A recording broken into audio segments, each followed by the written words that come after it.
ఇక్కడ ఉన్నటువంటి ప్రతి బీసీ బిడ్డను ఒక్క విషయం మాత్రం అడగదలుచుకున్నాను. రేపు జరగబోయే యుద్ధంలో మనం పాల్గొందామా? పాల్గొందామన్నోళ్ళు సగం మందే చేయలేపి నువ్వు వచ్చింది దేనికోసం? జై బీసీ, జై బీసీ. రేపు జరగబోయేటటువంటి బీసీ ఉద్యమంలో, బీసీ యుద్ధంలో మనం ప్రతి ఒక్క బిడ్డ కూడా సైనికుల్లాగా పాల్గొనాలి. చేతులు కింద కూర్చొని జోబులు పెట్టుకుంటే తెలంగాణ రాలే. తెలంగాణ వచ్చిన విధంగానే బీసీ హక్కుల పోరాటం కూడా రేపు రాబోతా ఉంది. కాబట్టి ఈ హక్కుల పోరాటంలో ప్రతి బీసీ బిడ్డ పాల్గొనాలి. మనం మోసం చేస్తుంటే మోసపోదామా? ఎప్పటిదాకా మోసపోదాం? తాతల కాలం నుంచి మోసం జరుగుతా ఉంది. ఇంకా ఎన్ని రోజులు మోసం? కాబట్టి ఇక్కడున్నటువంటి బీసీ బిడ్డలందరూ విజ్ఞప్తి చేస్తా ఉన్నా, మాననీయ డాక్టర్ అంబేద్కర్ రాజ్యాంగాన్ని రాసిన రోజుననే ఎస్సీ ఎస్టీలకు ఏ రిజర్వేషన్ అయితే ఇచ్చిండో అది బీసీలకు కూడా ఇవ్వాలని చెప్తే ఇదే కాంగ్రెస్ ప్రభుత్వం ఆయనను పక్కకు జరిపించి ఆయనను అంబేద్కర్ ను పక్కకు జరిపినటువంటి సంఘటన మన చరిత్రలో కనబడుతుంది.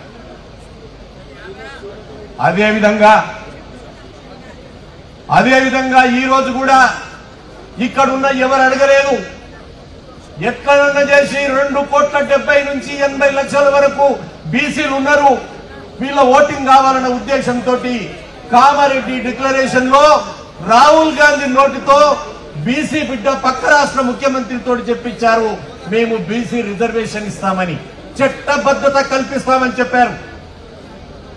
నేను ఈ రోజు రాష్ట్ర ప్రభుత్వాన్ని సూటిగా ప్రశ్నిస్తా ఉన్నా, మీరు చట్టబద్ధత ఎట్లా కల్పిస్తారు?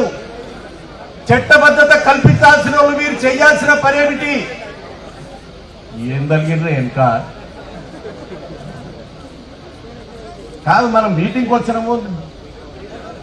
చట్టబద్ధత కల్పించాలని ఒకవేళ ఈ ప్రభుత్వానికి ఉంటే బిల్లు ఏ విధంగా రూపొందాలి? బిల్లు ఎవరి దగ్గరికి వెళ్ళాలి? ఎవరు ఆమోదించాలి? ఇంత కూడా మీకు ఎవరికి తెలియదా? మిత్రులారా, ఇక్కడ ఉన్న వారికి ఓపెన్ గా కావాలంటే చెక్ చేసుకోమని చెప్తా ఉన్నా. ఆ బిల్లు ఏదైతే 42% తయారు చేసిన బిల్లు ఉందో అది రాష్ట్రపతి గారికి పంపించారు. అది కూడా దేని కింద పంపించారు? 31C అనే సెక్షన్ కింద పంపారు. 31C ఏం చెప్తోంది రాజ్యాంగంలో? నేను ఒక పని చేయబోతున్నా, నాకు రక్షణ కల్పించండి 31C, నేను చేసే జీవాలకు రక్షణ కల్పించాలి, ఎవరు కోర్టు పోకుండా ఆపడానికి నాకు అది పనికొస్తుంది కాబట్టి 31C కింద పంపారు. ఇక్కడున్న ప్రతి ఒక్క చదువుకున్న యువకుని అడుగుతా ఉన్నా, నువ్వు పార్లమెంటుకు పంపాల్సినటువంటి బిల్లు 9th షెడ్యూల్లో పెట్టమని అడగాల్సినటువంటి బిల్లు రాష్ట్రపతి గారికి 31C కింద పంపించారు, మాకు రక్షణ కల్పించమని. ఇంతకన్నా దారుణం ఇంకొకటి ఉండదు మిత్రులారా. ఒకవేళ 31C కింద పంపి రాష్ట్రపతి దగ్గర బిల్లు ఉండగానే వారు సలహా చెప్పలేదు, సరైన లేదు, ఆర్డినెన్స్ తీసుకొస్తారని మాట్లాడుతున్నారు. గవర్నర్ గారు ఏ విధంగా ఆర్డినెన్స్ ఇస్తారు?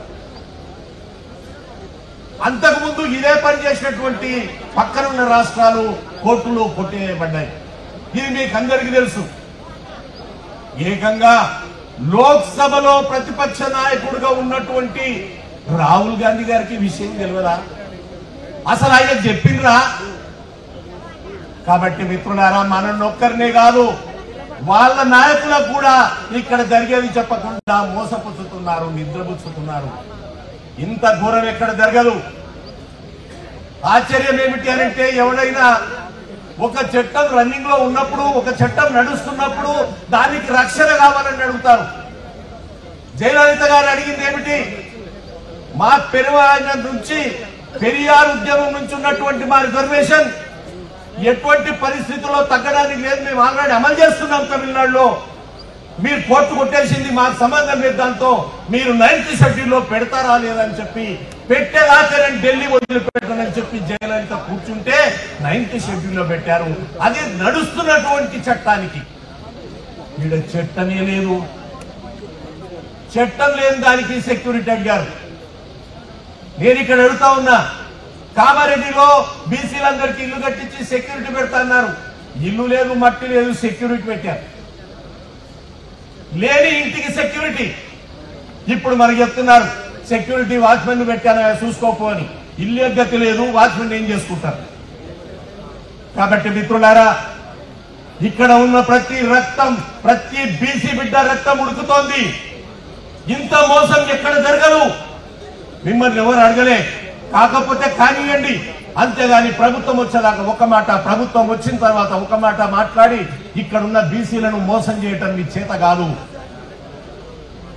మిత్రులారా, ఇక మోసాన్ని భరించలేం, ఈ మోసాన్ని సహించలేం.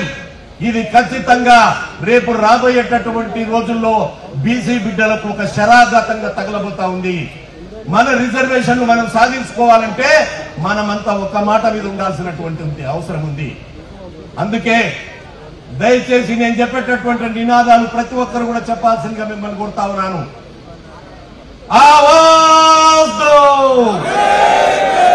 చెప్పే ప్రతి ఒక్కరూ చెయ్యి లేకపోతే మీరు ఇక్కడికి వచ్చింది కూడా వేస్తే.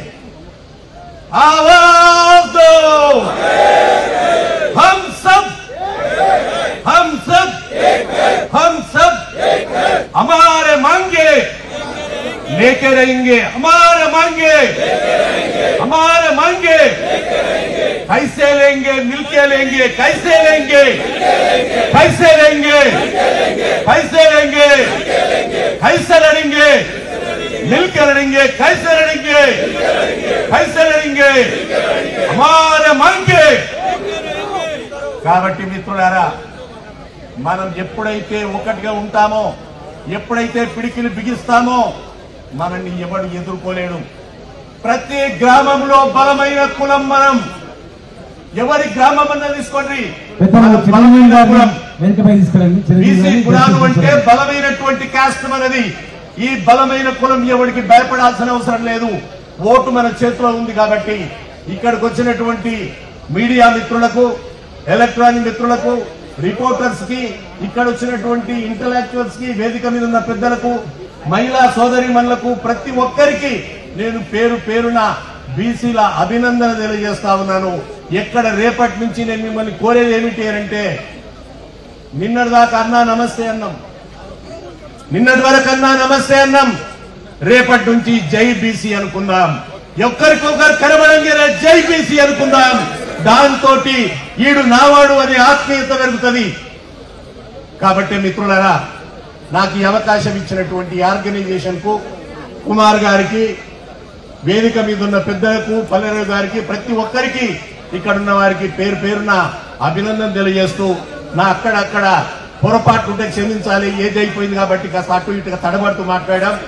జై తెలంగాణ, జై తెలంగాణ.